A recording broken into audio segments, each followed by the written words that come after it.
diferente, é uma aula transmitida pela web e também vai contar com a participação presencial dos alunos da primeira turma de comunicação digital, e também estão conosco hoje os alunos da turma de introdução ao jornalismo, seu primeiro semestre, que vão ter a oportunidade de compartilhar conosco de uma atividade que complementa o trabalho na área de filosofia e teoria da comunicação do curso de comunicação digital, abordando mais especificamente o teórico Marshall McLuhan como o nosso assunto a ser comentado hoje.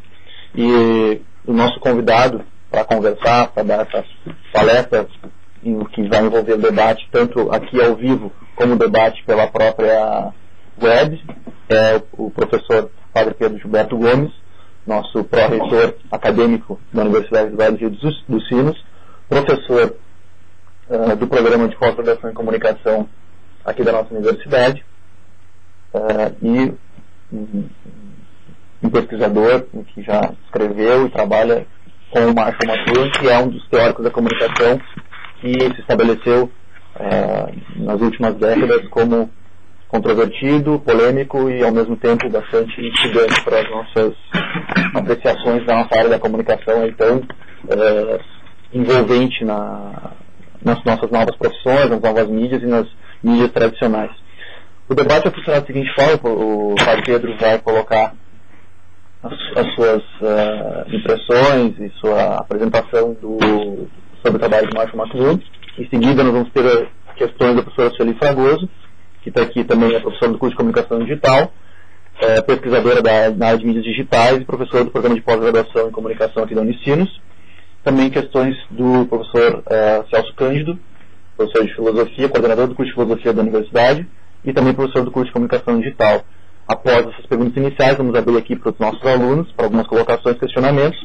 E desde já está disponível o e-mail conecta@atlas.unicinos.br para questionamentos, colocações, perguntas dos nossos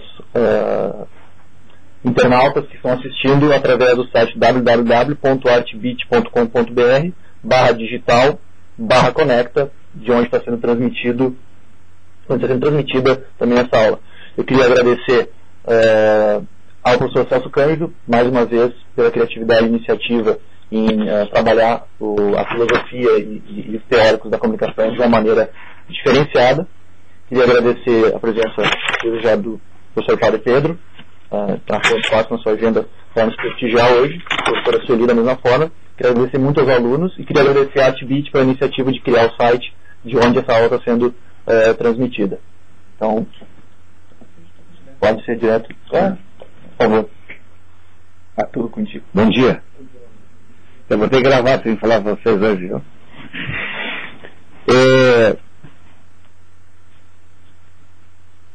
Eu aceitei abrindo esse espaço, até porque eu tenho grande admiração por McLuhan. Em segundo lugar, tenho grande admiração pelo curso de vocês, pelo curso de jornalismo, mas também pelo pessoal aí da graduação da comunicação digital, né? Que eu acho que é um curso interessante, né? E gostaria de falar sobre McLuhan. O que eu vou falar para vocês aqui, eu estava lendo o material que o professor Celso distribuiu, vai ser um pouco redundante, mas é bom, porque é o que eu tenho. Eu posso pedir um emprestado um pouquinho?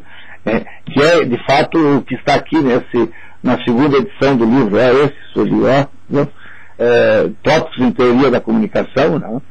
E segunda edição, em que eu coloquei algo sobre McLuhan também e outras coisas, né?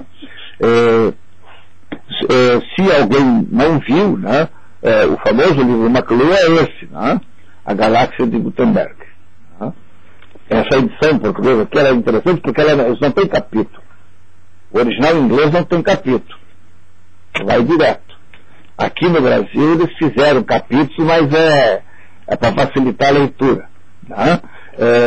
O interessante do McLuhan é que, para entender o McLuhan, a gente precisa, às vezes, saber também de literatura clássica, de preferência literatura inglesa clássica. E nesse livro aqui ele trabalha o tempo todo com os grandes clássicos da literatura inglesa, né? o livro mais charmoso, esse aqui foi o primeiro, o livro mais charmoso é Os Meios de Comunicação como Extensão do Homem. Né? Essa edição aqui até, de fato, ele é de 69, mesmo eu ganhei de presente em 69. Né? Está comigo, já todo amarradinho, mas aqui é que dá o chão. Tá? Eu passei para o Sr. Celso, depois não sei se ele quiser tirar xerox alguma coisa, eu tenho um livro em inglês, McLuhan, Pró e Contra. É interessante. Então são vários capítulos, vários artigos sobre McLuhan. Tá? No Guia Alfabético das Comunicações de Massa, tradução portuguesa, a edição é francesa, né? Que é uma tradução de Portugal, tem todo um capítulo sobre McLuhan. Né? Ele chama maculanismo, né? Quer dizer, que teve. Então, se vê McLuhan, ele sempre foi um personagem controvertido, né? Seus conceitos foram muito questionados, e na época que ele lançou seus livros, realmente ele foi exorcizado, né? Quer dizer, o pessoal realmente não gostava dele, não queria de jeito nenhum, e por esse motivo é que ele ficou um pouco esquecido. Tá? Aqui no Brasil, o brasileiro que mais assumiu McLuhan foi Lauro de Oliveira Lima, e tem um livrinho pequenininho chamado que é sobre não sei se é Escola Moderna, uma coisa assim, é um livrinho pequenininho da Vozes, que é todo ele sobre o pensamento de McLuhan. Né? Mas também foi o único, depois surgiu. Nós podemos depois no debate nos perguntar e ver o que aconteceu com o McLuhan, por que ele não foi aceito naquela época, e por que agora que ele está voltando, inclusive em outras partes do mundo, aqui no Brasil tem um silêncio. O que está acontecendo aqui na América Latina. Né? Isso o que a gente pode dizer de McLuhan, né? É importante, você tem aqui vou botar, eu trouxe uma lâmina apenas só para orientar aqui, se ele vai colocar.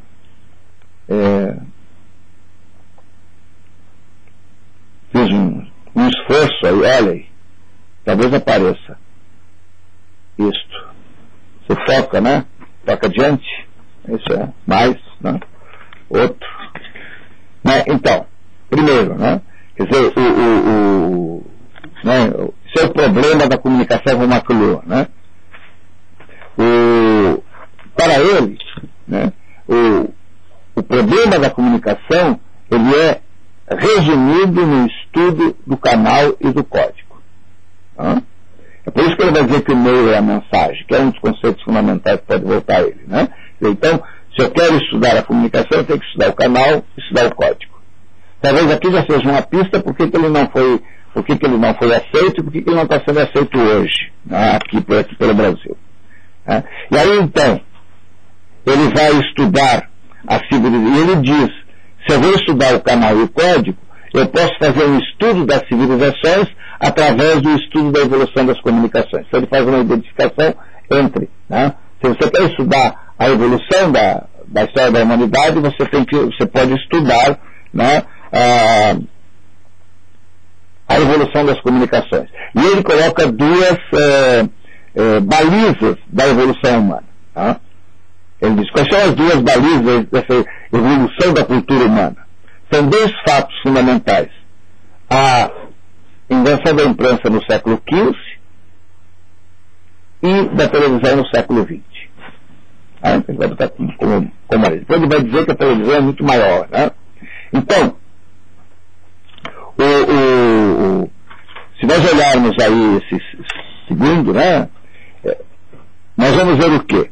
Os meios de comunicação usam códigos, segundo ele, adequados aos sentidos do corpo humano. Tá? Então ele diz o seguinte, olha só, a transmissão oral, né, anterior à Renascença, ela aplicava-se à audição. Né? Importante. Então você tinha o ouvido altamente desenvolvido. Né? Você faz a história oral, você tem que guardar. Né? Eu me lembro de tem uma tribo, não sei, aí em que, quando morre o chefe, ele, antes de morrer, ele passa para o filho mais velho toda a tradição da tribo. E quando ele vai assumir, ele tem que ir diante do conselho e contar toda a tradição da tribo. E se ele não conta isso, e se ele erra, ele é considerado um sujeito, um impostor, portanto ele é morto. Portanto, vê a importância da oralidade, né?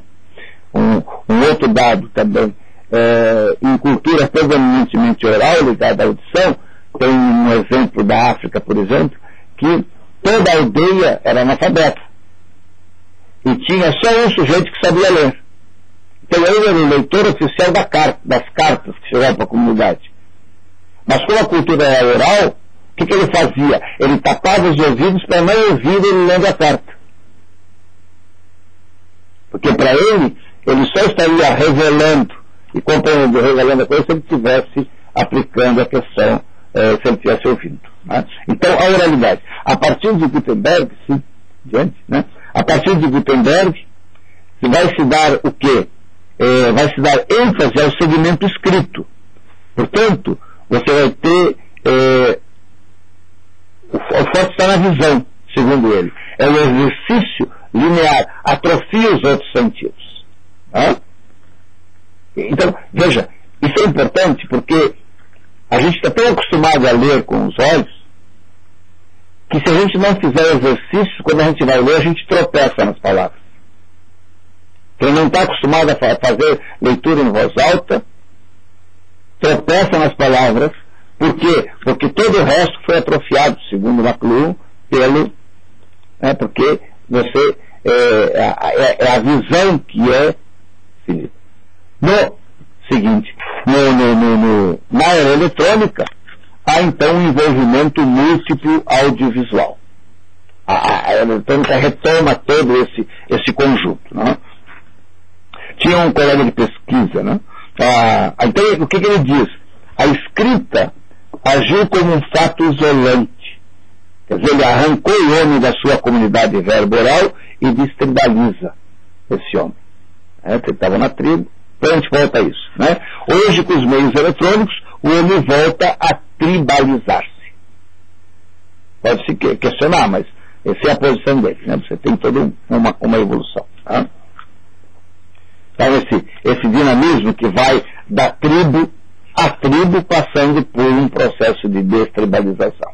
Tá? Quer dizer, nós estaríamos em determinado momento se a gente fosse fazer uma evolução do início, né?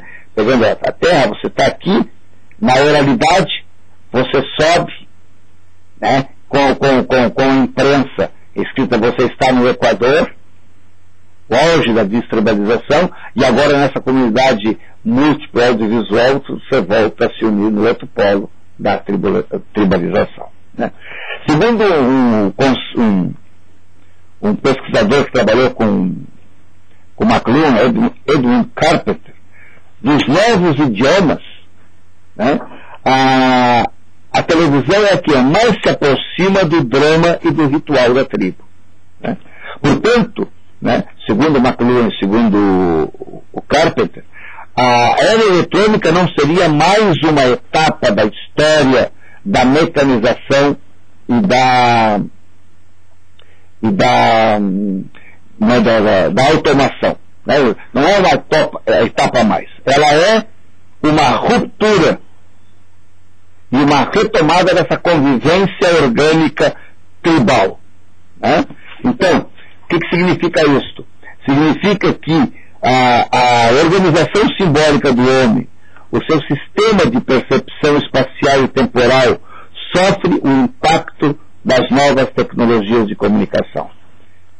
Então, ele diz que se eu quero buscar o efeito dos meios de massa, é nesse nível que eles provocam seu efeito mais duradouro e mais significativo.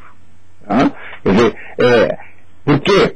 Porque ele diz o seguinte, veja, eu estou atenção aos conteúdos transmitidos, né, pelos meios de massa, ele vai obscurecer e desviar a minha atenção do fato de que os meios de massa incidem sobre o conhecimento que as pessoas têm do mundo. não porque os efeitos se verifiquem ao nível das opiniões, mas porque as reações sensoriais ou as formas de percepção se alteram constantemente e sem encontrarem nenhuma resistência. Então não é o conteúdo, McLuhan, não é o conteúdo que modifica. Então, quando ele está falando da televisão, ele diz, o problema não é o que tu vês na televisão que incide, é o próprio fato de ver televisão. O problema não é se o conteúdo do videogame é um jogo de guerra, né? É uma catequese, né? Não importa se no final tu encontra uma arca do tesouro ou se tu ganha uma Bíblia. Não importa. Porque tem pessoas que pensam que isso que é importante. Então eu vou mudar. Em vez de fazer pegar lá o PlayStation 2 lá, né? O novo, né? E colocar aí um jogo de guerra, eu coloco, sei lá, caça ao tesouro bíblico, vida de Jesus. O McLuhan diz, isso não interessa, isso não importa. Porque o efeito não se dá no conteúdo, mas a partir do fato de você ler. Há uns anos atrás se fez uma pesquisa em São Paulo sobre a gurizada que jogava videogame para ver o efeito. E essa gurizada, ele estava fazendo o seguinte, essa leitura que nós fizemos assim, né, nós mais velhos, não é Pedro Osório, assim, a gente lê o princípio, meio e fim, que a gente não lê o final para saber, mesmo que a gente intua que seja um mordomo, o livro está na tua mão, tu não vai ler o final para saber quem matou. A gurizada que joga videogame, eles começavam a ler o livro pela metade, pelo final, depois ia lá para o começo, depois voltavam para o meio, para eles fazia sentido. Porque assim é que funciona o videogame. Então não é o conteúdo. Tá? É por isso que o McLuhan vai falar da aldeia global, que o mundo se transformou. Tá? Por quê? Porque isso aí é resultado das mutações provocadas pelos meios eletrônicos. A territorialidade física transporta, né, pela mundivisão, a distância se torna inexistente pela cobertura televisiva. Né? Nessa perspectiva, quer dizer que eu filho aqui, eu não sei bem aqui isso. Né? Nessa perspectiva, né, os meios de comunicação de massa são outras tantas expansões do ser humano. É o livro aqui. Tá? Como extensão do homem. Tá? Por quê? Porque elas se transformam nas mensagens que transmitem e essas modificam o receptor. Todas as tecnologias comunicativas são, de fato, extensões do sistema físico nervoso do homem, diz McLuhan. Tá? Coloca outra, né? Eu queria ler para vocês, que é uma coisa que eu acho fantástico, que está aqui no prefácio desse livro aqui. Ele diz o seguinte, no prefácio do livro: depois de 3.000 anos de explosão, graças às tecnologias fragmentárias e mecânicas, o mundo ocidental está implodindo. Durante as idades mecânicas, projetamos nossos corpos no espaço. Hoje, depois de mais de um século de tecnologia elétrica, projetamos nosso próprio sistema nervoso central num abraço global, abolindo o tempo e o espaço. Estamos nos aproximando rapidamente da fase final das extensões do homem, a simulação tecnológica da consciência, pela qual o processo criativo do conhecimento se estenderá coletivo e corporativamente a toda a sociedade humana, tal como já se fez com os nossos sentidos e nossos nervos através dos diversos veículos. 2001, Odisseia no Espaço, o computador aquele lá que... UAU, né? Spielberg, no outro livro, é Inteligência Artificial. Veja, é isso que está aí. Você lê, por exemplo, toda a questão que está se fazendo na escola de Palo Alto sobre Frankenstein. Tem um livro da Loyola aí, do Lucien Isseux, que é um francês, sobre a crítica da informação, a crítica da comunicação, onde ele fala justamente da questão da teoria do Frankenstein e da escola do Palo Alto. É isso. Né? Então veja, aí ele continua. Eletricamente contraído, o globo não é mais do que uma vila. A velocidade elétrica, aglutinando todas as funções sociais e políticas numa súbita implosão, elevou a consciência humana de responsabilidade a um grau dos mais extensos.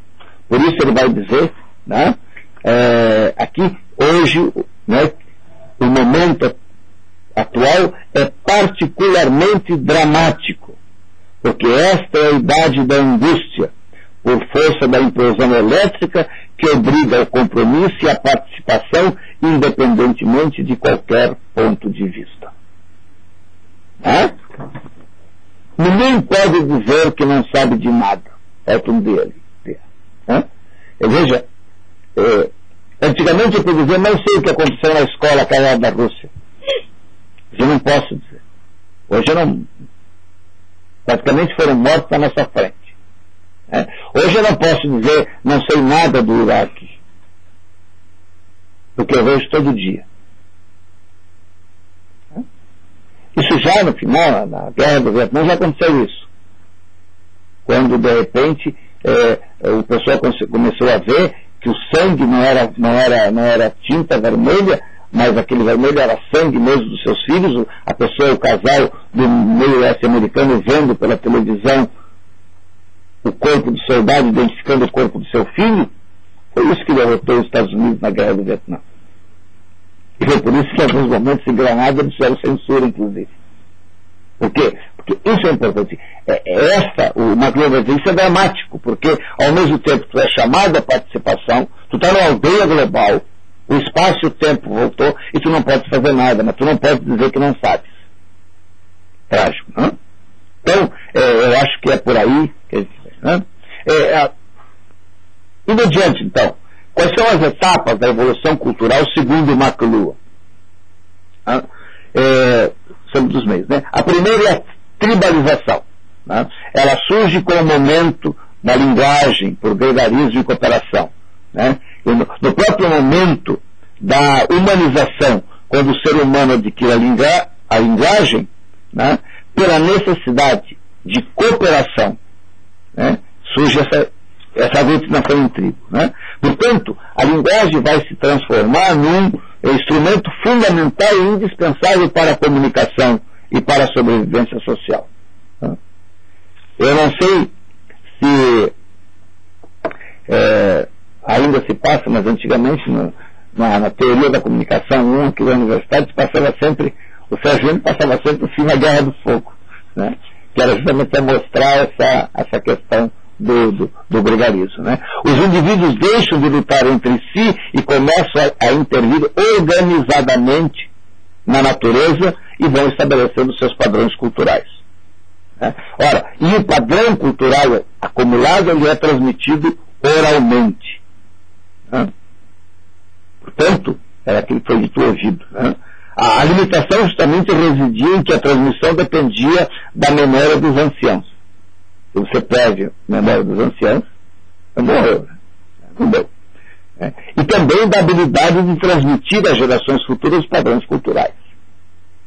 Isso é fundamental para manter a identidade da tribo. É fundamental. Mas também, com isso também se faz com que o pessoal permanece mais unido. A segunda etapa, então, é a destribalização, que surge com a escrita. A escrita vai, então, proporcionar o rompimento dos laços tribais, vai libertar o ser humano da dependência direta dos ancestrais, aqui que é interessante, e vai pôr à sua disposição um vasto patrimônio de experiência, conservado em forma de registros gráficos. Isso é, do ponto de vista de liberdade, isso é fantástico. que eu não preciso mais de um ancião para me contar a história. Como isso aqui ainda era poder, houve uma evolução da escrita. Primeiro, um caráter ideográfico, né, em que não se... por exemplo, os chineses, os japoneses, ainda hoje, né, cada sinal daquele não é fonético, é uma imagem. É um conjunto de ideias que é transmitido ali. Né? E depois ele vai indo para estruturas fonéticas, né? E culmina com a implantação do alfabeto. O alfabeto é o extremo da fragmentação e da simplificação. Eu tenho 24, 26 letras. E a voz que você faz aqui. Né? Aí eu escrevo mesa, todo mundo entende mesa. Mas a mesa em abstrato não existe. É o cúmulo da abstração. Porque é um conceito racional. Mesa. Então eu digo isso é mesa, aquilo é mesa, mas as mesas são diferentes. Eu digo homem, digo mulher. É diferente. Então, o que é? Ele diz tudo e não diz nada. Fulano, ou doutor, fulano é uma mulher. Bom, e daí? Ela não me disse. Sou mulher, e daí? É do sexo feminino, mas não me disse se ela é bonita, se ela é feia, se ela é gorda, se ela é magra, se ela é velha, se ela é loura, se ela é morta. Nada. Diz nada. Né? Então diz tudo e não diz nada. Né? Então, essa é o alfabeto. Então, a invenção do alfabeto, que ocorreu há cerca de 4.000 anos antes da era cristã, né? Mas teve uma difusão bem depois. Porque houve um momento, por exemplo, a primeira escrita, por exemplo, não a primeira escrita, mas, por exemplo, a escrita dos egípcios chamada hieróglifos, que eram sinais sagrados. Se eram sagrados, era só um grupo que dominava, era uma maneira de dominar as coisas. Né? Então você não sabe. O próprio Israel, por exemplo, o pessoal falava aramaico e toda a escritura estava em hebraico. Aí eu tinha que ter o escriba para interpretar, então eu não tinha o poder sobre a escrita. Que era uma maneira, nem todo mundo ia. Tá? Mesmo depois, quanto tempo se levou para se permitir que a mulher se alfabetizasse? Que era uma maneira de manter o poder. Tá? Agora, por que demorou essa popularização da escrita? Marx de Mello, num livrinho muito pequenininho chamado Subdesenvolvimento, Urbanização e Comunicação, diz o seguinte: a escrita não apenas significava um instrumento de comunicação ou de registro cultural, era antes de tudo símbolo de poder. O aparecimento da escrita significava potencialmente o acesso de todos os indivíduos aos bens culturais da comunidade. E, portanto, era uma ameaça, né, à desarticulação do sistema do mundo. Né? Portanto, o cuidado com que os governantes cercaram a difusão da escrita, tornando-a privilégio de um reduzido número de pessoas que passariam a constituir a casta dos letrados. Estribalização, mas eu não tinha o poder. Né? Então, esse livrinho do Marx Mello começa com a fase, né, o livro que eu vou ter, que a gente vai pegar, ele começa com a fase ideográfica. E só vai ter esse massivo no século XV com a invenção da imprensa por Gutenberg. Tá? Veja só, a escrita havia destruído a vida tribal. A imprensa, né, vai completar a destruição dessa vida tribal. Né? A cultura deixa de ser privilégio das elites, né, e passa a ser colocada à disposição do maior número de pessoas. É bem interessante isso, porque se nós olharmos a partir de Gutenberg, começou a se publicar a Bíblia nas línguas originais. Portanto, ele publicou a Bíblia em latim, mas depois ele publicou em alemão. Ora, no momento em que eu tenho a Bíblia em latim, a interpretação pertence a quem sabe latim. Como o vulgo não sabia mais latim, ele não podia interpretar a Bíblia. Então ele dependia do clero que interpretasse a Bíblia. No momento que eu publico a Bíblia em alemão, em francês, em italiano, eu começo a colocar à disposição do livro livre. Então, McLuhan vai dizer, né, que a Gutenberg favoreceu os Estados Nacionais, o desenvolvimento das línguas vernáculas nacionais, porque quebrava o domínio do Império, o domínio de Roma sobre as pessoas. As coisas não são assim tão imbricadas nisso aí. Né? E o terceiro, né,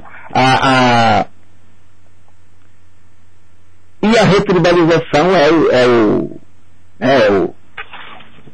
o momento atual que começa em meados do século XX, né, onde a imprensa perde o seu monopólio como meio de comunicação de massa e surgem os novos instrumentos capazes de eliminar barreiras geográficas, linguísticas e culturais. Né? Então ele diz que a retribalização está ligada à construção de uma aldeia global, da qual a televisão seria o veículo básico, como a linguagem universal, que é a imagem. A imagem é a linguagem da evidência. Então, essa é a televisão. E aí tem, eu não sei se no livro Os Meios São as Massagens, não sei, um desses livros que ele escreveu, que ele diz o seguinte, nessa retribalização: qualquer botequim à margem da Transamazônica, né, que tem na televisão, é tão cosmopolita quanto a Rio de Janeiro, São Paulo, Nova York, Londres ou Tóquio. Não é possível. Tem as suas vantagens, tem as suas desvantagens. Eu me lembro que no meu tempo que eu estudava comunicação, teoria da comunicação, com o atual vice-governador, ele dizia que a televisão não prestava, ele se orgulhava de não ter televisão em casa naquela época. E aí se criticava que ver televisão era coisa de alienado. Aí eu perguntava assim, mas eu estou assistindo o Vivo Gordo. Mas é alienação. Mas aí eu vou, agora até a próxima. Se eu vou no Leopoldina Juvenil pagando 100 pila para assistir Vivo Gordo antes que acabe, é cultura por quê? É o mesmo Jô Soares, com as mesmas piadas, um pouquinho mais sem vergonha, mas qual a diferença? A diferença é que na televisão todo mundo vê, até o pobrezinho lá da esquina. E pelo Leopoldina Juvenil só eu que posso ver, que posso pagar. Os Teatro São Pedro, falar que seja agora, né? Qual é a diferença? Por que ver Leandro e Leonardo no Sabadão da Band é alienação, né? E assistir um show do Leandro e Leonardo no São Pedro é teatro, é arte, né? Então, segundo McLuhan, nós estamos retribalizados. Qualquer local aí é tão cosmopolita quanto. Bom, não sei quanto tempo eu tenho, mano. Nós vamos até 11. Tudo bem, não, mas aquilo todo me falo demais aqui. Alguns conceitos básicos, né? É complicado, porque depois isso aqui é o meio é a mensagem. Isso eu já falei só para pontuar, né? Esse é o conceito mais. O meio é a mensagem, aí escreveram livros, os meios são as massagens, etc. Né? Mas, o que ele diz? Por que o meio é a mensagem? Porque toda tecnologia gradualmente cria um ambiente humano totalmente novo. Independente do conteúdo. Os ambientes não são invólucros passivos, né, que eu uso para transmitir a mensagem. Né? Então, mas são processos ativos. Né? Então, no ambiente da era eletrônica, diz ele, a classificação dos dados vai ceder lugar ao reconhecimento de estruturas de padrão. A palavra-chave da IBM. Né? Então, quando ele afirma que o meio é a mensagem, ele está dizendo que, em termos de era eletrônica, já se criou um ambiente totalmente novo. E o conteúdo desse ambiente é um velho ambiente mecanizado da área industrial. Ele pega, quer dizer, sempre um ambiente ele se torna conteúdo de um novo ambiente que cria antes, né? Que não tem nada a ver, né? Então, ele diz que esse novo ambiente vai reprocessar o velho tão radicalmente quanto, segundo ele, a televisão está reprocessando o cinema. Eu sempre comentei para o pessoal e dizia assim, eu gosto muito de ver televisão. E eu vejo televisão. Gosto de ver televisão. E aí, eu sei, bom, porque eu trabalho, sabe o que a gente racionaliza? Eu trabalho com televisão, porque eu preciso saber, eu preciso ver como é que vai a senhora do destino, eu tenho que ver não sei o que e tal. E aí, outro dia eu estava refletindo a partir de uma entrevista que me fizeram, e eu descobri que eu não gosto de televisão. Eu gosto mesmo de cinema. Então eu vejo televisão para ver filme na televisão. Gosto de cinema. Porque, a não ser os Jogos do Colorado, né, eu dificilmente vejo programas de televisão. Vejo noticiário, filmes e futebol. Nem a seleção brasileira eu consigo aguentar o segundo tempo quando começa às 10 da noite. Porque eu preciso dormir quando termina o primeiro tempo, arrepiado, né? Então veja, aí eu descobri, eu não gosto de televisão, eu gosto de cinema. Então ele diz, a televisão ela reprocessou, né, o cinema. O conteúdo da TV é o cinema. Interessante. Mas a gente pode dizer o seguinte, que a televisão, vale o pessoal da comunicação digital, televisão é imagem, som e movimento. O cinema é fundamentalmente imagem e movimento.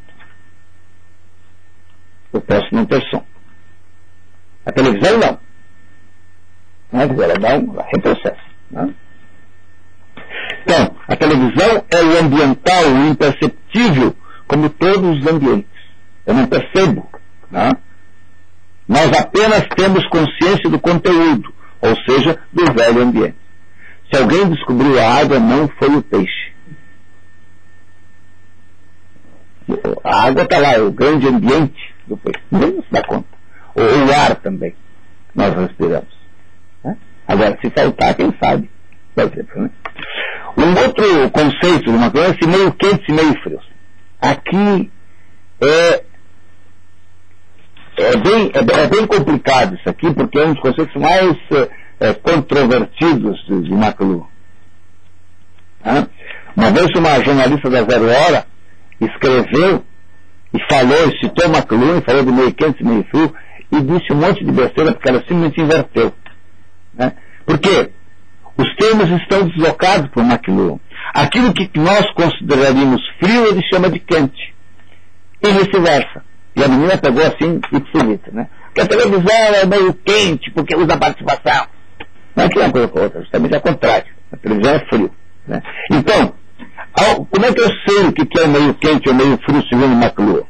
Ele diz que uma maneira básica pela qual se pode distinguir um meio quente como o rádio de um meio frio como o telefone, ou um meio quente como o cinema e um meio frio como a televisão, o que é? É que o meio quente é aquele que prolonga o único de nossos sentidos em alta definição. Logo, o rádio quente, o rádio é quente.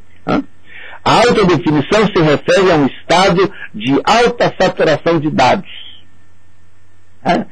Então, quanto mais quente, menos participação permite. Ou exige. E quanto mais frio, mais participação. Então, como o rádio te dá alta definição, prolonga o teu sentido, audição em alta definição, tu pode fazer mil e outras coisas ouvindo rádio. Porque tu só está televisão não. A televisão ela é ciumenta. Ela é fria. Ela exige que tu participes. Por vários motivos. Um deles, por exemplo, é que a imagem é formada pela permanência da retina. Portanto, a televisão que nós estamos vendo aqui não é outra coisa do que milhares de pontinhos luminosos acendendo e apagando. E nós é que, pelo fenômeno da permanência da retina, é que eu vou formando a imagem. Então eu preciso estar ouvindo, estar vendo, estou participando ativamente. Tenho que participar. Né? Então, o meio quente permite menos participação do que um frio. Quanto mais quente é o meio, mais informação de dados ele fornece, e deixando menos espaço para a participação do indivíduo que completa esses dados. Né? Por outro lado, o meio frio é aquele que proporciona uma magra quantidade de informação, dando margem a uma intensa participação das pessoas. Os meios quentes ou frios possuem diferentes efeitos sobre os seus usuários. Né? Ele diz, telefone é um meio frio, ou de baixa definição, porque ao ouvido é fornecido pouca, magra quantidade de informação. Magra. Eu tenho que completar. Se tu vai passar uma sinfonia por telefone,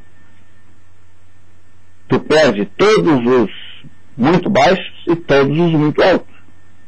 Tu pega só aquele negócio. Não sei se vocês se lembram, tem uma propaganda que a menina está namorando e ela diz, pai, e passa. Bobagem, que o rapaz não vai ter jamais a experiência que ela está tendo ouvindo aquela sinfonia. Porque o telefone vai dar tudo, os lances, perde, né?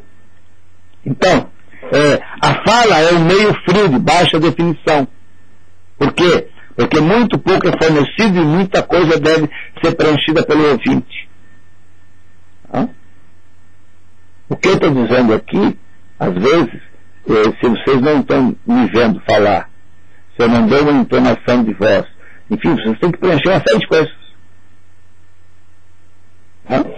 Agora, o meio quente não deixa muita coisa ser preenchida ou completada pela audiência. Tá? Então, o que ele diz? Ele diz, o princípio que distingue os meios quentes e frios está perfeitamente corporificado na sabedoria popular. Né? Aí ele usa aqui, garota de óculos não convida a cantada. Isso é ele que diz, não sou eu, perdão, hein? Os óculos intensificam a visão de dentro para fora, saturando a imagem feminina, sem embargo a imagem antifeminina clássica representada pela bibliotecária. Já os óculos escuros criam uma imagem inescrutável, inacessível e convida a participação e a complementação. Veja, quer dizer, é isso que ele diz aqui, né? Quer dizer, vendo isso aqui, eu tenho que ver. Então, meio quente, pouca participação. Meio frio, muita participação. Qual é o problema que vai haver e depois, nesse último ponto, vai aparecer? É que ele está falando algo que aqui está o calcanhar de Aquiles do McLuhan. Ele está falando algo da tecnologia e, de repente, sem nenhuma explicação no livro, ele dá um salto para a sociologia. E aí diz assim, ó, se eu tenho, aí eu posso usar os meios de comunicação para esfriar ou esquentar uma população. E isso aí, falam os sociólogos, não é bem assim, né? Mas ele diz, então, se uma população está muito participativa, eu dou uma esfriada colocando meio quente. Se ela está pouco participativa, eu dou uma esquentada colocando meio frio.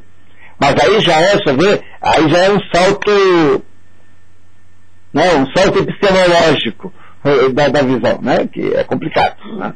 Então, com isso, vamos identificar algumas coisas, algumas críticas ao pensamento de McLuhan. Né?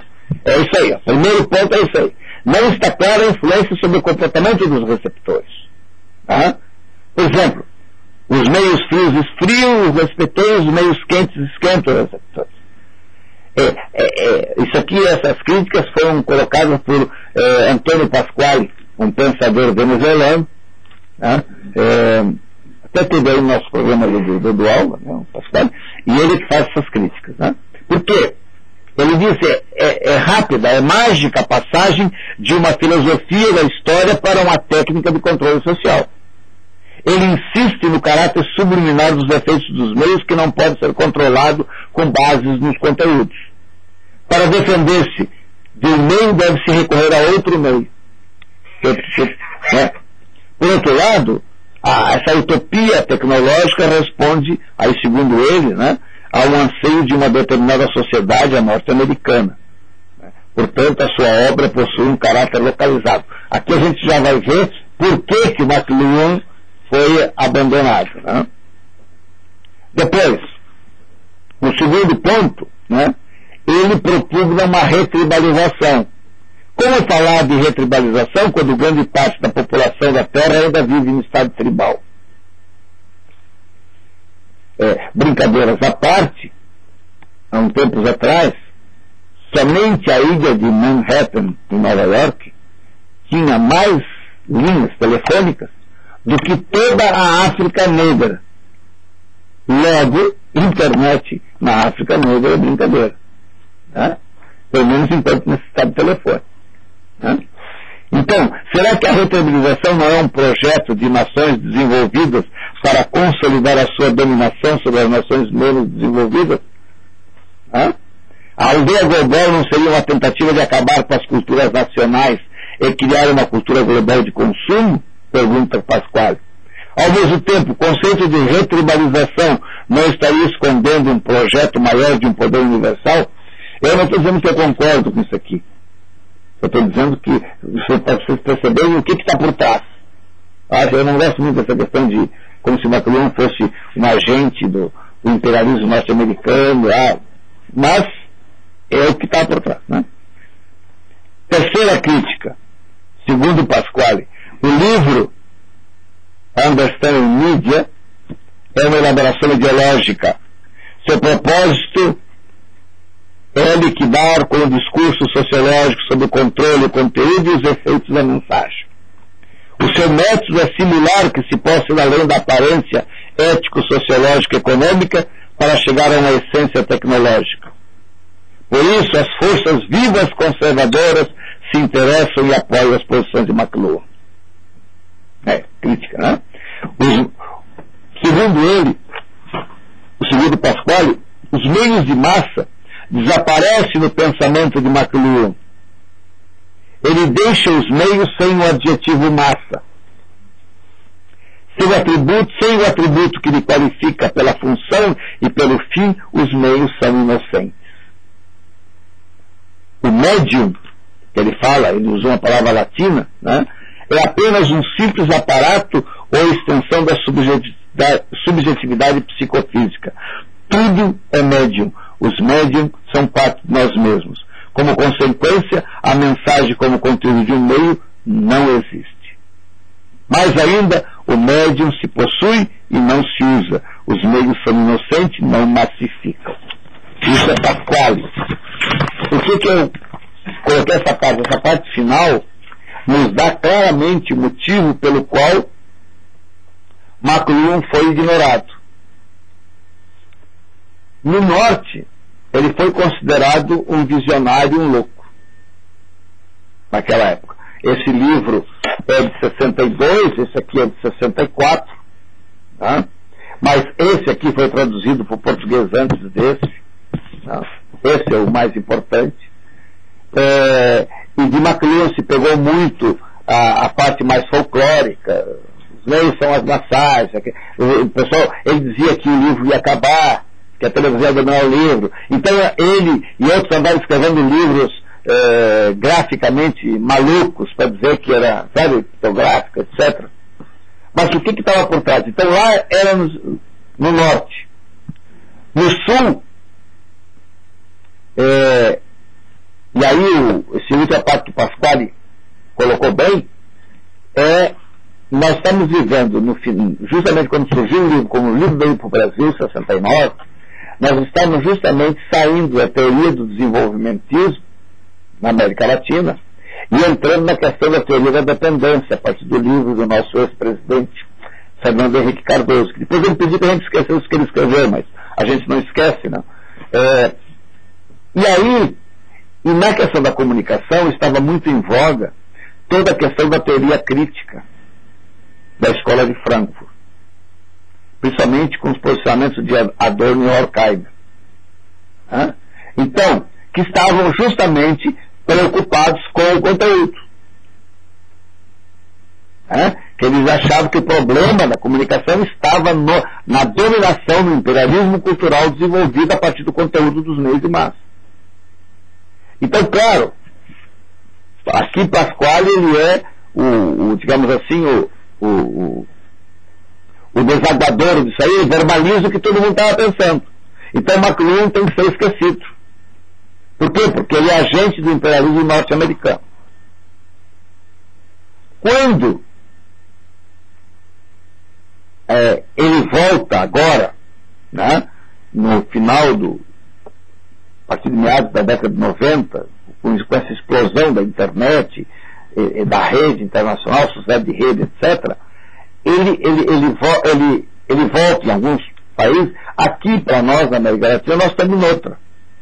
Nós estamos voltando para a questão nós estamos com a sociedade de rede, nós estamos com o Castelo, companhia limitada, mas, ao mesmo tempo, nós estamos também com a valorização, aí mais a comunicação, Martim Barbeiro, Orozco, esse peça, aí entra mediação. Nós estamos com outra preocupação. E também, tão pouco, estamos olhando para McLuhan. Então, aqui, eu termino deixando um ponto de interrogação. Né? Assim como no início da década de 70, nós jogamos fora McLuhan em função de uma visão. E agora, quando nós superamos essa visão, nós estamos noutra, também não nos preocupamos com o McLuhan, mas na realidade, muitas das coisas que ele disse estão acontecendo hoje.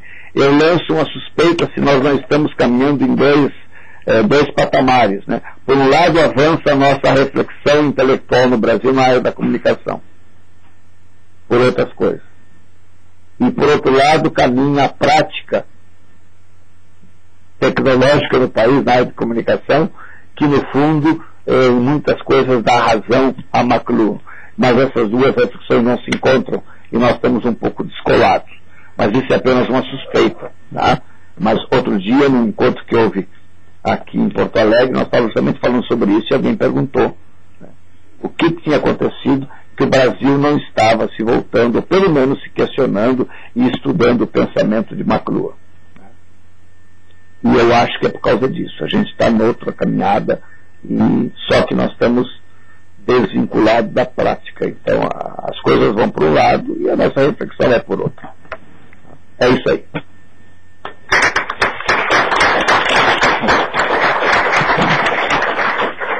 Obrigado, Pedro, pelas suas palavras iniciais. E agora eu vou passar então para o debate, lembrando que começar aqui com a professora Sueli, fazer uma questão, depois o professor Celso, mais algumas colocações, depois eu vou abrir aqui a participação dos alunos e também do pessoal que está assistindo pelo site, que pode escrever para conecta@atlas.unicinos.br para também fazer perguntas. Então, professora Sueli.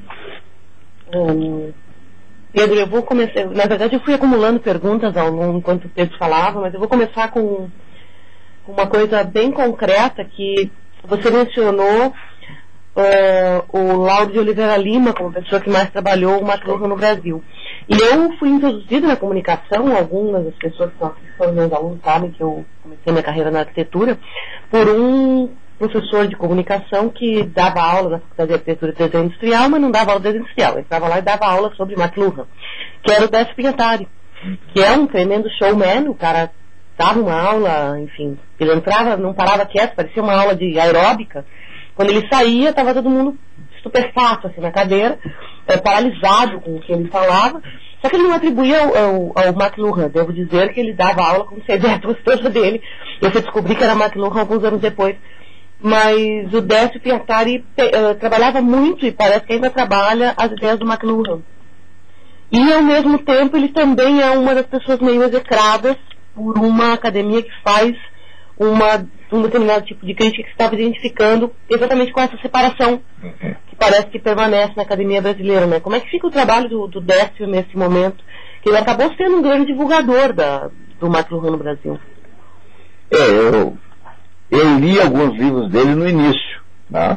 Também, de fato, mas ele não citava muito McLuhan, mas o Lauro de Oliveira Lima sim pegou e eu acho que é a Escola do Futuro, eu sei que É um livro pequenininho. Agora, se tu olhares, ele tem escrito muito poucas coisas.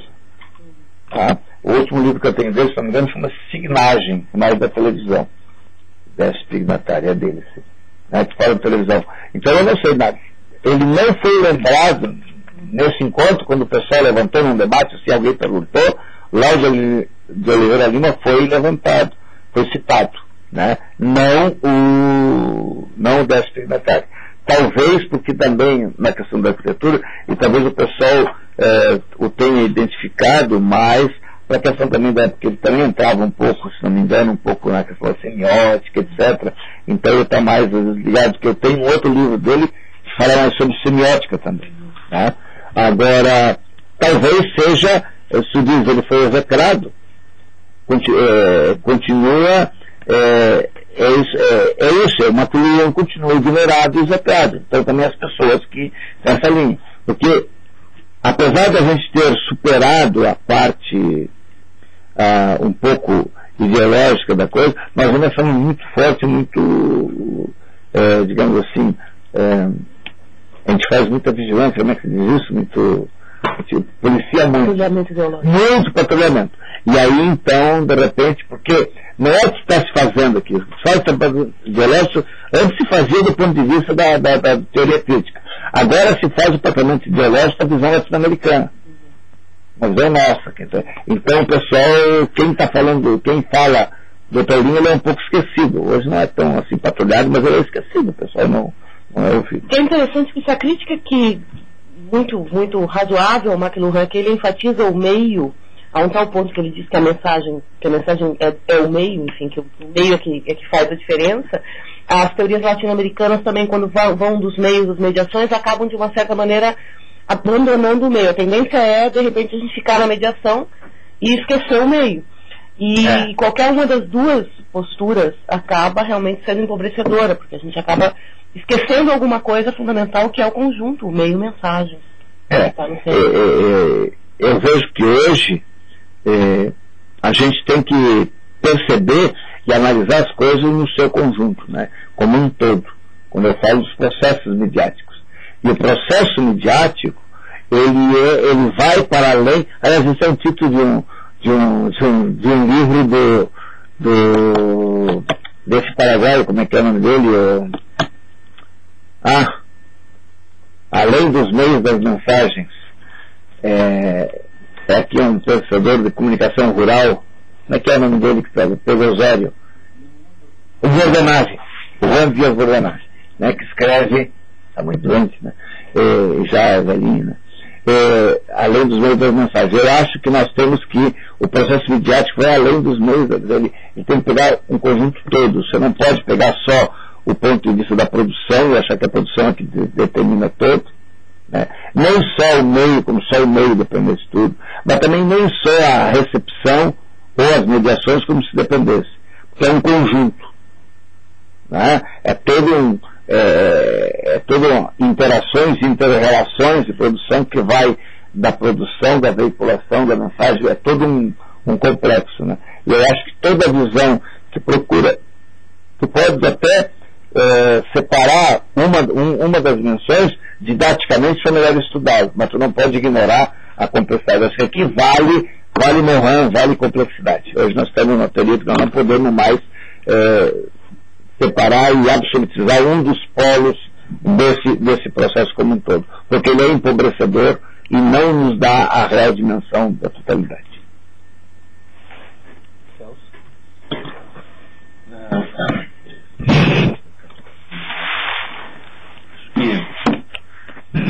Queria agradecer, né, pessoalmente a presença do professor Pedro, da Sueli também aqui na... Isso aqui vai ser uma aula de filosofia de comunicação digital e virou esse momento aqui extremamente interessante. E eu acho que é preciso fazer um reconhecimento da genialidade do McLuhan. E acho que, entre outras coisas, a tentativa de reflexão que ele faz em torno do meio e dos efeitos do meio é absolutamente original e extremamente relevante para qualquer pessoa que pensa a comunicação.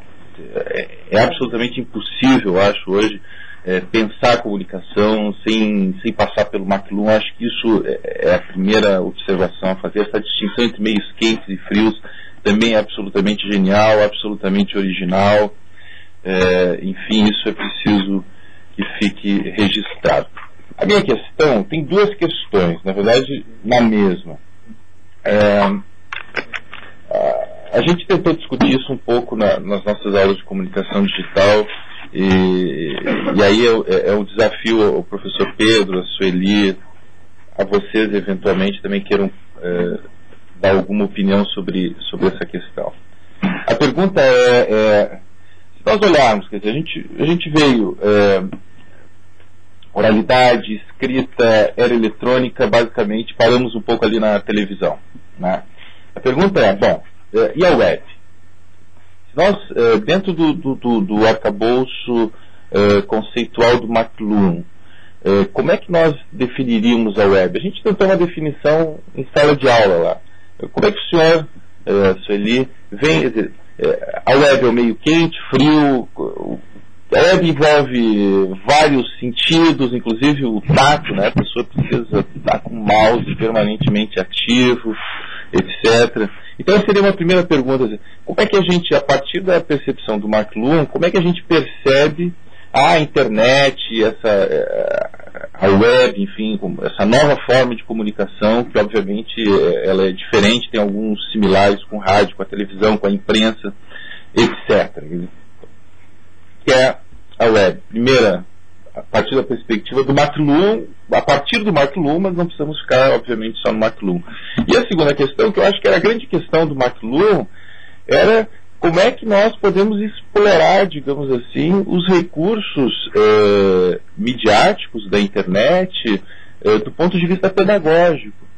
O senhor que é pró-reitor de ensino e pesquisa, pró-reitor acadêmico, como é que está vendo isso dentro da instituição universitária? Enfim, é um pouco por aí, assim, gostaria de uma fala. Eu tinha uma fala. Mais uma hora? Não, eu não sou... Eu não tenho nem processo, o senhor Luiz pode ajudar aí. Eu não sei se seria meio quente ou meio frio, né? O que eu sei é que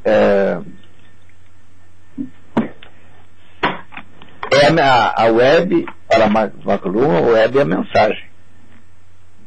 A web é a mensagem. E por que eu fiz questão de cansar os ouvidos de vocês lendo textualmente, né? Lendo o trecho aí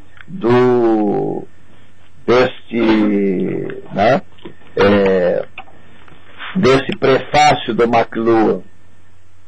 Né, que a parte que eu li está lá na página 19, 18, né? Quer dizer, por quê? Porque a web não é outra coisa do que a realização plena daquilo que Macluhan diz. Quando ele diz que nós estamos projetando o nosso sistema nervoso central num abraço cósmico, é isso. Ele estava dizendo, a genialidade dele justamente é isso, quer dizer, ele tinha só a televisão e naquela época, o computador que ele tinha, que era quase o tamanho dessa sala, o computador daquela época, era menos potente do que essa coisinha que você tem aqui na frente. E ele conseguiu fazer isso, quer dizer, daí é o visionário dele. Não? Então, a web, ela é a sua própria mensagem, quer dizer, quem anda, para usar ela faz com que ela modifica o modo de pensar das pessoas pelo simples fato de usar. Pelo simples fato de usar. Tá? Ela tem mais participação. Eu usaria dizer, tentando interpretar, porque a web, eu estou trabalhando com a tela do computador, ela é o meio quente, ela te dá tudo. Tá? Sim. Por que a televisão é o meio frio e o cinema é o meio quente? Porque no cinema o fotograma, tem alguém aqui do audiovisual, o pessoal da fotografia aqui, né? Quem está batendo foto, você aí, né? Quando você bate uma foto, você congela aquilo ali, você não completa mais nada, você congelou aquilo. E o cinema é fotografia. Agora hoje está mudando, tem mais digital, não sei, né? Mas o cinema é fotografia. E Macron diz, tu dá tudo, tu não completa outra coisa. Tu vai completar o movimento, é outra coisa. Mas o fotograma é a foto, tu dá tudo. A televisão não, a televisão é pontos luminosos. Tá? Então, aí eu diria, enquanto tu tens imagem, tu usa como DVD, tu poderá ter se esse sistema, eu não sei como é que funciona, a tela do computador. Né? Eu não confesso isso. Poderia dizer que é meio frio. Mas se não, é meio quente. Porque o que está escrito ali. Né? Agora, como é que eu vou usar isso para a educação? Eu não sei se Macron estava preocupado com a educação, mas isso é um meio, o laudo por certo estaria. Né? Eu acho que eu posso, assim como eu estou vivendo, segundo ele, a era da angústia, porque eu não posso dizer que não sei das coisas, eu posso usar também esse mesmo mecanismo para socializar outros conhecimentos. Né? Aí, por exemplo, está todo o pensamento de Levi, por exemplo, que diz que hoje você vai socializar, você vai democratizar os bens culturais através da web. É importante. Agora, a genialidade do Macron está nisso. Tendo só a televisão, ele é capaz de projetar alguma coisa, de pensamento, e ver isso aqui. O que eu digo? Agora eu vou dizer, então, só vale Macron? Não, eu acho que a gente tem que pegar no conjunto. Macron agora também não é a panaceia universal. Tá? Só que ele não pode ser ignorado. E os pressupostos do pensamento dele não pode ser ignorado. Tá? Então eu posso ler toda a questão da rede, mas se eu for olhar na base da rede, né? Existe um padre católico, que foi o cara que na Igreja Católica mais abraçou o pensamento de Macron, que foi o padre Pierre Babin. Pierre Babin criou o Centro de Audiovisual de Lyon, na França. E ele trabalhava com a visão católica dos meios de comunicação, até que ele teve uma vez um encontro com Macron e ele mudou todo o seu pensamento. Então os livros dele, alguns publicados nas Paulinas, a Era da Comunicação, etc., é todo o pensamento de Macron. Ele realmente assumiu o pensamento de Macron. E ele tem um artigo que eu acho, posso deixar aqui? Sim, mas o Pascoal é Sociologia e Comunicação. Deixa eu só ver aqui onde é que está o artigo só para mostrar para vocês o que ele diz.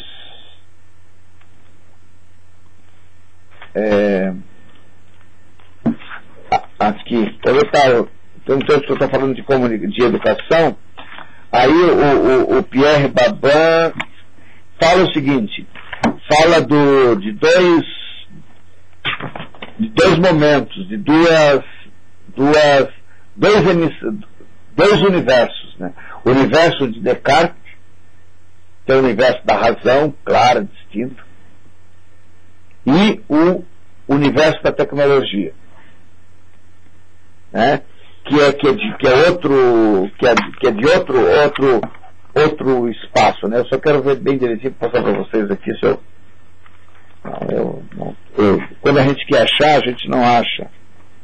Esse é o problema. Ele queria fazer um contraponto aqui. Então, o que ele faz? Ele diz o seguinte: e nesse universo da tecnologia, eu tenho justamente a questão da emoção, contrapondo a razão. É Macron, né? E ele diz que hoje a nossa opção tem que ser a opção estéril. Eu tenho que caminhar em dois canais: o canal da razão e o canal da emoção. Por quê? Porque o canal da emoção sem razão não tem direção. E o canal da razão sem a emoção não tem vida. Então eu tenho que fazer a opção estéril hoje, trabalhar nos dois lados. E a tecnologia me dá isso. Tá? Eu recomendo. Não sei. Quem queria fazer um Se ele queria fazer um favor. Não, eu queria fazer um comentário sobre outra coisa, mas eu vou dar um pitaco aqui. enquanto o Pedro localiza, que eu fiquei aqui pensando se a web é meio quente ou meio frio, né? Primeiro, a questão da resolução é importante mesmo para o Maclune. No computador a gente pode trabalhar com resoluções diferentes, né? Eu fiquei pensando, primeiro, se a web é a mensagem. Se o Maclune está certo e a web é a mensagem, a gente talvez esteja caminhando em direção, porque o Maclune também diz que os meios, quando eles aparecem, eles não sabem usar, né? Por isso que eles pegam outro meio, que o Pedro falou do cinema, né? A gente pega pega o que a gente sabe do meio anterior e vai ensaiando até a gente aprender a usar aquele meio. Talvez a gente esteja ainda descobrindo como usar a web. Nesse sentido, a web tende a se tornar um meio quente, porque hoje, quando a gente tem muita coisa na web, é texto que eu clico, né? E se eu não clicar, a tela não muda, e portanto eu acabo tendo que ter uma interação, e a texto escrito eu tenho que interagir muito. Mas nesse sentido também eu posso ficar pensando em jogar online. Eu começo a trabalhar com resoluções maiores e um nível de envolvimento maior. Eu posso assistir filme online. Então eu acho que hoje não dá para dizer que a web já seja a mensagem. Mas o Maclune me responderia, eu imagino, se ele aparecesse aqui agora, seria um grande milagre, segundo ele me responderia, que ainda a web não descobriu o seu jeito de ser, não conseguiu ainda definir a mensagem, mas vai definir. Então, mas da web que a gente tem hoje realmente depende da mensagem, depende do que eu estou vendo nela. Eu não tenho ainda a web. São webs, né? A web ainda é muito... Está muito incipiente ainda. Nós estamos só levantando a ponta do manto para ver o que vai aparecer. Nós nem imaginamos que vai haver. De algum modo a gente não entendeu nem a televisão, eu acho, direito. E aí eu acho que o Maclune é muito interessante. Nem a televisão acho que a gente conseguiu entender. A gente fica preso no problema do conteúdo da televisão, né? Agora, a gente levantou a hipótese, só para... na comunicação digital, a gente levantou a hipótese de que, na verdade, a web é um meio super gélido. Porque ela implica uma participação permanente. Se não estiver clicando, não acontece nada na web. Claro, você pode botar um vídeo ali para rolar, mas a gente desenvolveu essa tese.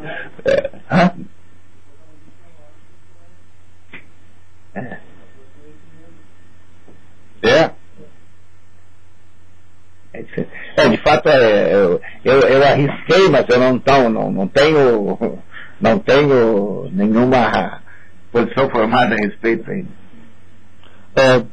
Bom, eu queria já disponibilizar a palavra para os alunos, para colocações, questionamentos. Eu acho que é sempre bom trazer o Maclune, porque ele realmente ele é o pensador que retoma essa questão da técnica, da tecnologia, e coloca isso num patamar onde a gente realmente tem que tentar firmar algum tipo de posição sobre até que ponto a tecnologia ela tem essa determinação sobre algum tipo de comportamento, ou como é que ela se acopla com outros sentimentos que a gente possui. Acho que nesse sentido é bem interessante a discussão em cima do Maclune. E a palavra está aberta para colocações, perguntas. O microfone está aí na frente, tem que apertar ali o liga e desliga para... A internet também, acho que é bom. A internet está disponível no conecta@atlas.unicinos.br. Tem uma mensagem aqui, só uma mensagem de uma... Só para não deixar em branco, né? Sim. A mensagem da Cris. Bom dia, futuros colegas. Então, logo começou... Eu falei. Está mandando. Seja bem-vinda, né? Tem um Márcio que escreveu aqui, mas não vou dizer o que ele escreveu. Faltou a aula para ficar assistindo de casa. Trabalhando, né? Essa é uma das vantagens da web. Você não concorda comigo? Eu acho que é verdade. O Thiago tem uma pergunta. Bom, eu queria saber, primeiro eu queria agradecer aí por nome de todos os colegas a visita, né? Eu queria saber o seguinte: a web não seria, a mensagem da web não seria um controle da temperatura, de saber se, por exemplo, eu posso decidir se eu quero usar ela como meio quente ou como meio frio. No caso, hoje em dia, por exemplo, que até a gente está discutindo muito sobre o Skype, aquele que é o voz sobre IP, sabe? Então, de repente a gente dá uma esfriada na web ali, quando tu coloca e usa ela como um telefone, né? E aí, de repente, eu vou assistir, vou lá usar um chat, alguma coisa, eu já tenho que interagir, ou navegar uma página, eu já aumento a temperatura, né? Seria um meio oscilante, digamos assim.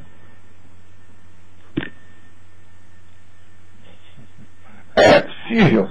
É possível. O que eu vejo é o seguinte.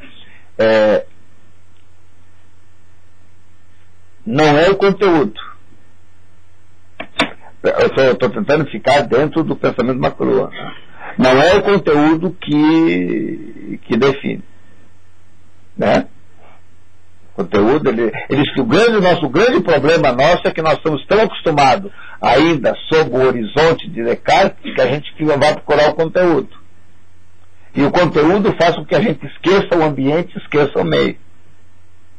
Então, segundo o pensamento dele, o que eu tenho que olhar se é meio quente ou frio é o próprio meio, o próprio medium, que é mais esse conjunto. Né?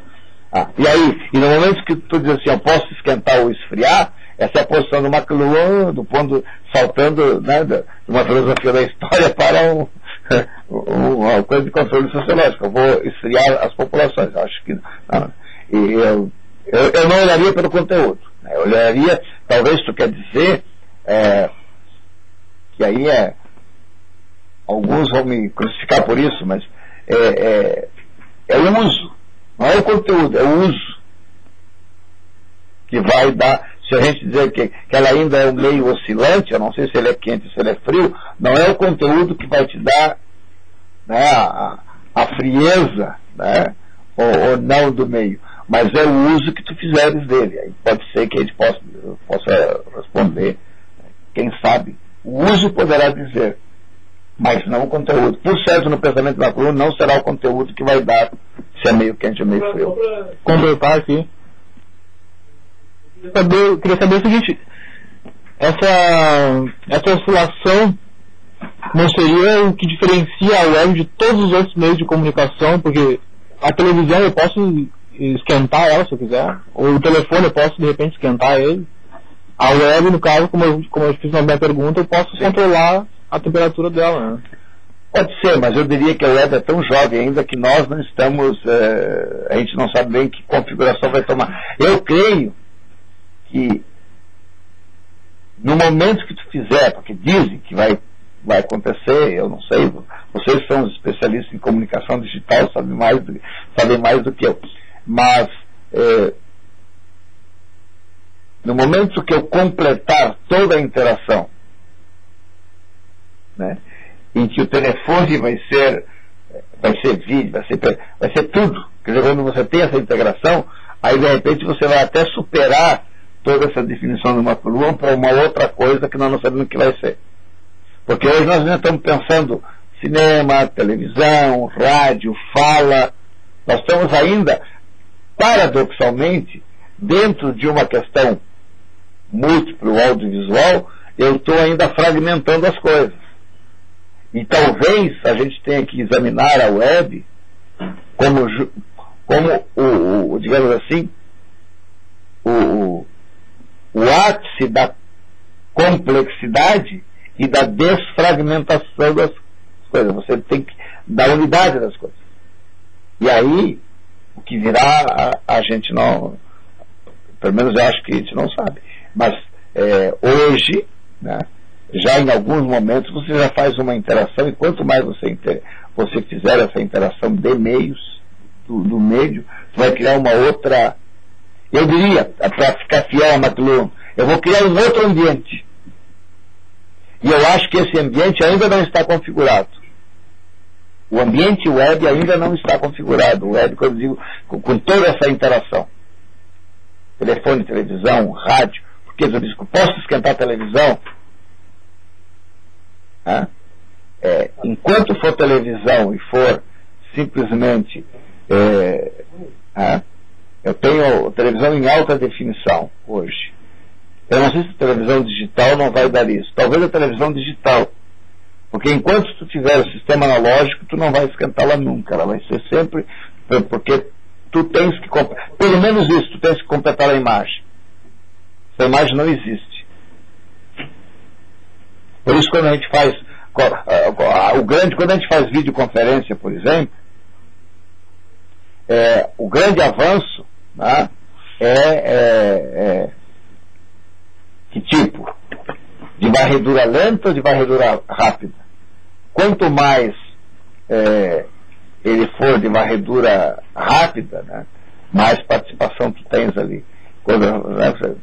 Esse é aqui. Agora, o que virá com a digitalidade, que aí é um outro conceito, então eu acho que esse novo ambiente de interatividade ainda está se formando.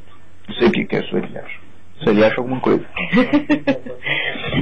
Eu acho que isso também está se formando, mas eu fiquei aqui pensando numa outra coisa que eu queria perguntar pro Pedro, mas é uma pergunta mesmo no sentido de que eu ignoro a resposta completamente, tá? Você mencionou você mencionou um livro em que o McLuhan vai falar que o meio é massagem, e eu tinha ouvido isso de um aluno, parece que o Fausto também mencionou isso, e nesse livro, parece que nessa expressão, ele está fazendo uma brincadeira entre massagem e mass aid, brincando com a idade dos meios de massa e tal. E ao mesmo tempo você mencionou que o McLuhan, uma das críticas é que ele teria tirado a massa do meio, né? Eu não conheço essa obra do McLuhan, eu não conhecia essa fala que o meio é a massagem, mas queria que você me falasse um pouquinho mais sobre isso, porque eu fiquei bem curiosa. Bom, o meio é a massagem. Eu sei que é um livro dele, né? Que escreveu junto com o Carpenter, se não me engano, não sei se você tem aí, ou tem alguma coisa a biografia do McLuhan, para ver quais são os livros dele, mas eu não sei. O que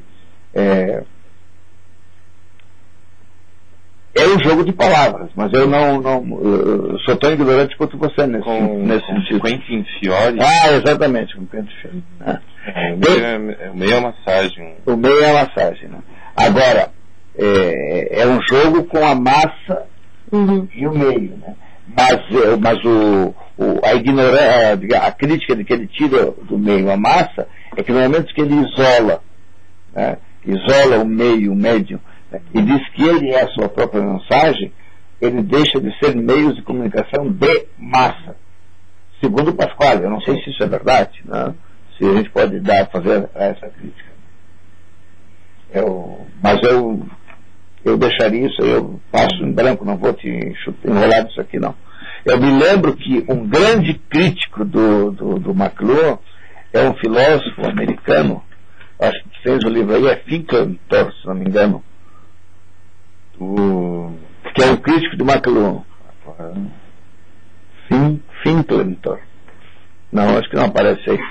Mas ele escreveu um livrinho que foi trazido para o português também, se não me engano, pela Civilização Brasileira ou pela Paz e Terra, em que ele detona com o McLuhan, na mesma época, mas é um americano. E aí ele... Porque o que o McLuhan fez? A gente usando a expressão, em alguns momentos, com algum desses livros, ele viaja na maionese. Porque aí ele vai, os meios são a massagem. Esse livro é completamente maluco do ponto de vista de diagramação, de coisas... É outra coisa. Porque ele partia do pressuposto que o livro ia acabar. Que a televisão tinha acabado com o livro. Aí o pessoal brinca para dizer assim, não só não acabou, como ele precisou do livro para escrever sobre a televisão. Mas não acabou, o livro não acabou. Mas sobre essa massagem fico te devendo. Eu queria fazer uma colocação que eu tenho a tendência a concordar com o insight aí do Thiago sobre a questão da internet. Acho que vale um artigo aí de alunos aí para mandar para o Intercom e a gente ir para o Rio ano que vem lá defender o artigo. Wikipedia, acho que é bem interessante esse insight, acho que é bem legal.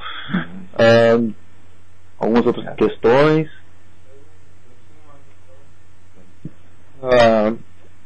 Tem um trecho que diz que todo meio, em um segundo momento, ele passa a ser conteúdo de um novo meio, um novo ambiente. Partindo desse pressuposto, a web não seria então um conjunto de todos esses meios e todas essas temperaturas, sendo meio difícil definir se ela é um meio quente ou frio, já que ela abrange televisão, a imprensa, o rádio. Porque diz o seguinte, todo meio se torna conteúdo de um novo ambiente, que, como assim, né, que transforma, esse novo ambiente transforma o meio antigo, o ambiente antigo. Todo ambiente é conteúdo de um novo ambiente.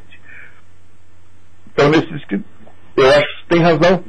Nós podemos levantar a possibilidade de que a web seja um novo ambiente que está se formando, cujo conteúdo serão os ambientes antigos. Só que aí não é mais como a televisão, que assume como seu conteúdo o ambiente de cinema, né? Mas aí sim seria um super ambiente, né? Um buraco negro, né? Que assume e transforma todos os outros ambientes velhos que você tem. Mas aí é cinema, é rádio, é televisão, enfim, é um outro ambiente. Pode ser. Aí sim. Tem uma linha aí viu, Ramiro? Tem um pessoal trabalhando, ligado lá com ciberpesquisa da Bahia, Pedro, mas eu não consigo lembrar quem é o autor agora, mas depois eu te consigo, trabalhando essa questão da web como ambiente. É bem, a expressão e o jeito como é construído vem do McLuhan. E depois o André Lemos encaminha também nesse sentido do ambiente. Eu agora, quando o Pedro te respondia, eu comecei a lembrar disso. Eu vou te conseguir essa referência depois. Bom, eu vou fazer umas questões aqui então, porque tem umas 5 aqui, mas eu vou tentar resumir um pouquinho mais. Não, na verdade não são nem questões, são mais assim pra gente pensar um pouco junto aí, todo mundo a respeito. Em um determinado momento, a questão da TV é colocada como lugar do drama e do ritual, né? Pelo McLuhan, eu fiquei pensando, nós estamos aí discutindo novas mídias, esse ambiente do RPG, por exemplo, mesmo de uma lista de discussão, por mais banal que seja, ela tem uma série de questões de drama e ritual presente, né? O ritual de tu entrar na lista, de tu se fazer ser lido pelos outros e não ser banido, enfim, coisas desse gênero. Ou no caso de um RPG também, tem uma construção de drama ali, do jogo, né, do cara ter um personagem, enfim, trabalhar com esse personagem. E aí me veio a questão de pensar se os games, eles são meios de comunicação, se para o McLuhan os games seriam meios de comunicação. Depois aquela questão Globo e Vila, né, a gente sabe o que está se passando no Iraque. A gente sabe o que está se passando no Iraque por determinados recortes, né? E a gente volta para cair na armadilha do conteúdo. Porém, a gente teve aí um caso recente, está até traduzido o blog do rapaz aí para o português, em forma de livro, né? O livro não acaba, que é o blog do rapaz lá que estava, o Salam Pax, se não me engano, no Iraque durante o bombardeio americano, e ele era uma outra voz ali relatando o cotidiano. Então, acho que essa questão de a gente, os meios tradicionais nos darem a visão panorâmica, ela está sempre sendo, de certa forma, questionada por esses movimentos aí que acabam acontecendo de outras maneiras. Assim. Também teve um movimento de internet de jornalistas da Rússia fazendo um outro tipo de reportagem, mas na própria televisão teve o caso do canal português, né, que foi considerado uma cobertura um pouco menos americana, digamos assim, no sentido mais crítico da palavra. Outra questão que tu colocaste que remete à antiguidade, sinais sagrados eram dominados por poucos, né? E a gente tem a tendência de pensar que a internet é o lugar de todo mundo participa, todo mundo se ajuda e tal, mas também tem alguns sinais sagrados na internet que são ainda dominados por poucos, ou mesmo, não pensando só na internet, em termos de telecomunicações, enfim, há um domínio por poucos também, aí a tecnologia vai avançando, mas ela sempre é apropriada inicialmente por poucos e depois algumas portas são abertas, outras não, outras salas são reconfiguradas antes que as pessoas entrem, e assim por diante. São só insights, assim. Também vi como é que tu vê assim, o Pierre Levy, que é um cara super entusiasmado aí com a questão tecnológica, com o McLuhan. O McLuhan é mais crítico que o Levy, ou eles seriam bons companheiros de uma cerveja de final de tarde? Não sei. Vamos fazer a sessão espírita. Vai baixar aqui o McLuhan para conversar com o Levy. Eu acho que ambos são idealistas. Tá? Eu acho que McLuhan estaria feliz aqui nesse momento que nós estamos vivendo. Tá? E o Levy estaria feliz, embora talvez não fale, até porque ele é francês, estaria feliz com o McLuhan. Né? Talvez Faísca Matelari, Levy, Pierre Rabonnet e McLuhan isso aí a coisa sai faísca, né? Porque eles são diametralmente opostos, né?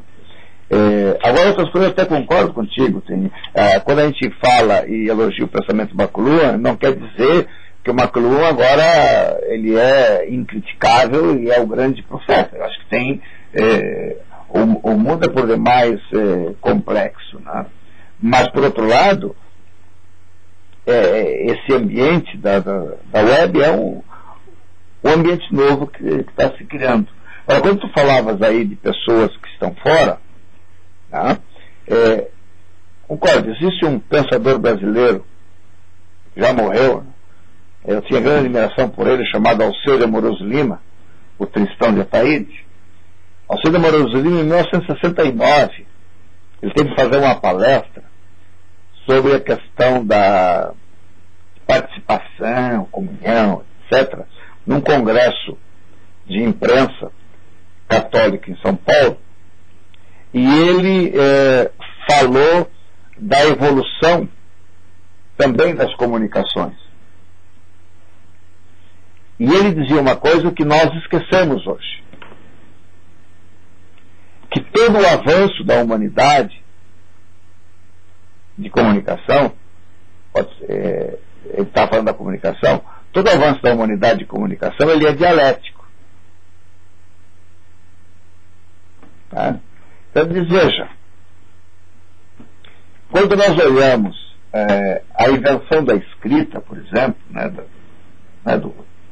escrita, não importa qual seja, tá? Desde quando a humanidade começou a desenvolver as suas formas de escrita, isto, dentro da evolução da humanidade, é um avanço.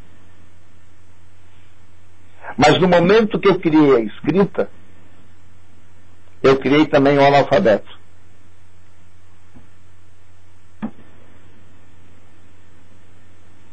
Na hora. No momento que eu crio a escrita, eu crio o analfabeto. Quer dizer, então ela tem um aspecto positivo, mas ela tem o seu contrário, é dialética. Tá?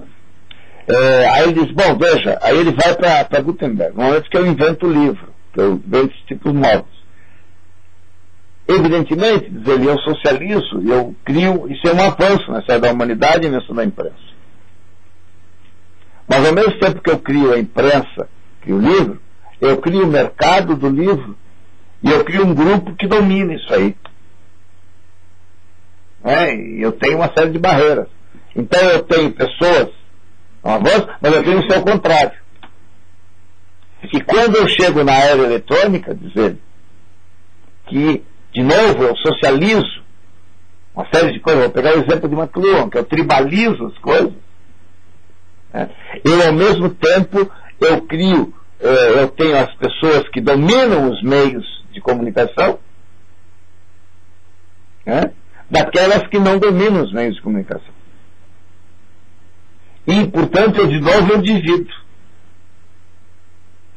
Que no Brasil, por exemplo, é só ler o livro do nosso amigo Daniel Hertz lá para a gente perceber o que significou.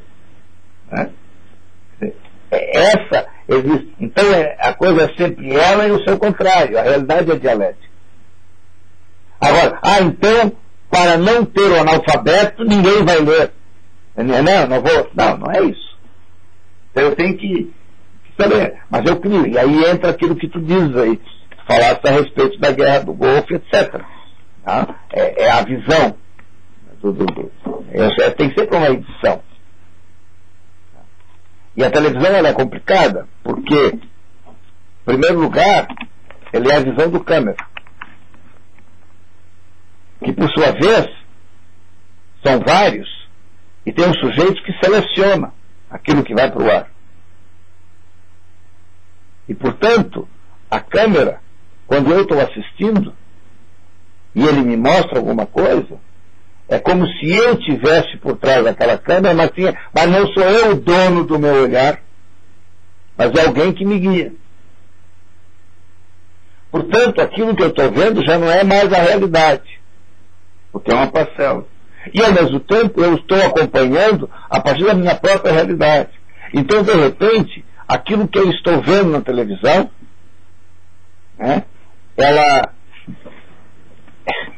ela tem uma leve semelhança com a realidade. Para o pessoal aí que entende de matemática, quando a gente fala da matemática, o que é o número, né? Se não um ente de razão com fundamentos na realidade. Mas, por exemplo, se eu chego no quadro aqui, né, e coloco um ponto, eu pergunto, o que é isso? Você vai dizer, é um ponto. E se eu ligo 2 pontos, o que é isso? É uma reta, uma linha. Se tu pegares a definição de ponto, diz que ele tem uma única dimensão. E uma linha tem 2 dimensões. Isso é falso, não existe na realidade nada com uma única dimensão e nem com 2 dimensões. Aquele ponto que eu fiz ali já tem mais do que uma dimensão. Portanto, a matemática é um ente de razão com fundamento na realidade, mas e eu ousaria dizer, eu digo aqui no processo midiático, né, que a questão da imagem também é algo, né, a imagem não deixa de ser quase que um ente de razão com fundamento na realidade, que eu chego lá. Agora, qual é a grande maravilha, Gustavo, da web? É que ela permite visões alternativas sem controle. Ou com múltiplos controles. Mas é meio complicado. No momento que tu tens uma linha telefônica ou um telefone celular conectado no satélite, acabou o controle. Tu faz o que tu quiser. Foi o que aconteceu. Qual foi a grande vitória do movimento zabatista no México? Foi o primeiro movimento que simplesmente utilizou a web em profusão e venceu todas as barreiras de censura do governo mexicano, de qualquer governo que fosse. E aí, por exemplo, por quê? O que os chineses estão tentando fazer? Eles estão tentando organizar o acesso à web. No momento que tu tiveres o acesso à web, tu danou. Tu tens uma visão alternativa. E isso é a grande coisa. Tá? Aí é a visão da angústia. Claro que McLuhan não tinha isso aqui, ele tinha televisão, ele estava dizendo que se está aparecendo. Porque também tem uma outra coisa. Por mais controlada que seja uma visão, ela é sempre uma visão que está lá e que vem, por mais que ela seja um ente de razão com fundamento na realidade, existe algo de realidade ali. E quando os foguetes estão cortando Bagdá, são foguetes que estão explodindo, estão matando. E que se a televisão mostra, mesmo com uma visão americana, mostra o sujeito ferido, é sangue que corre, o pessoal está vendo aquilo ali. E se a partir disso eu tenho uma visão de uma televisão como a portuguesa, por exemplo, que faz uma outra visão dali, ou se eu tenho alguém conectado na internet passando, aí eu tenho que... Eu acho que é assim, é semelhante à leitura. Aí agora falo eu, quem vive sob o domínio de Descartes, da razão. Né? Por exemplo, ninguém lê impunemente. Né? E nenhum país desenvolve a leitura impunemente. No meu entendimento, agora é opinião puramente minha, gente, pode ser que eu esteja completamente equivocado. Tá? Eu diria o seguinte: a leitura tem um valor em si mesmo independente daquilo que eu leio.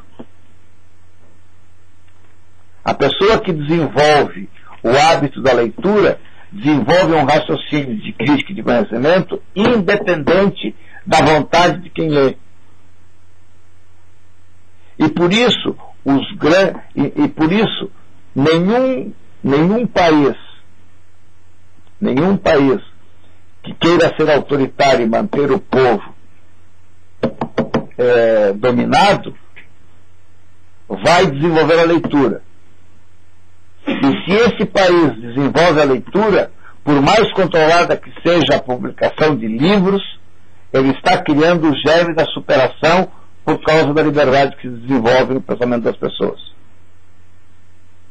Por exemplo, quando Fidel Castro publica o livro de Frei Beto, no diálogo Fidel e a Religião, e vende 1 milhão de pessoas, 1 milhão de exemplares em Cuba, e todo mundo foi lá para ler o livro do comandante com o Frei Beto, ninguém lê impunemente. No momento que Fidel permite aquilo, ele já está colocando dentro do desenvolvimento do cubano, né, o desenvolvimento da própria consciência, que mais cedo ou mais tarde vai superar o próprio regime da adiante. Então, não tem.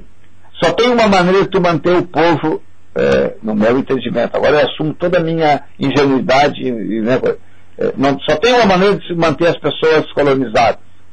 É impedir que leiam. Essa é a minha opinião. Isso vale também para a internet. Mas agora eu digo assim, isso aqui é uma confissão de fé minha, assumo a minha ingenuidade. E acho que o grande problema que nós temos aqui, no Brasil hoje, em termos disso, apesar de Macron dizer que o livro vai acabar, o grande problema que nós temos é que nós não lemos. E como nós não lemos, a gente permanece colonizado. Ainda permanece colonizado. Todo e qualquer sistema que pretenda a libertação e a crítica, ele vai desenvolver a leitura. Eu gostaria imensamente que no primeiro momento a gurizada, todo mundo lesse gibi. Nem que fosse do Pokémon, mas que não visse televisão Pokémon. Que lesse. Porque aí ia desenvolver outra coisa lá dentro, independente da leitura. Tá? Aí nesse ponto, com respeito ao livro, eu não sou acabar com o livro, mas aí eu sou macluniano dizendo que, independente daquilo que tu lês, o fato de ler, o livro é a mensagem, mas ele enquanto meio. Mas aí assumo a minha ingenuidade, sou eu que estou dizendo, não tenho... Não, terminei. Então, 22 pessoas estão assistindo a conferência online. Beleza.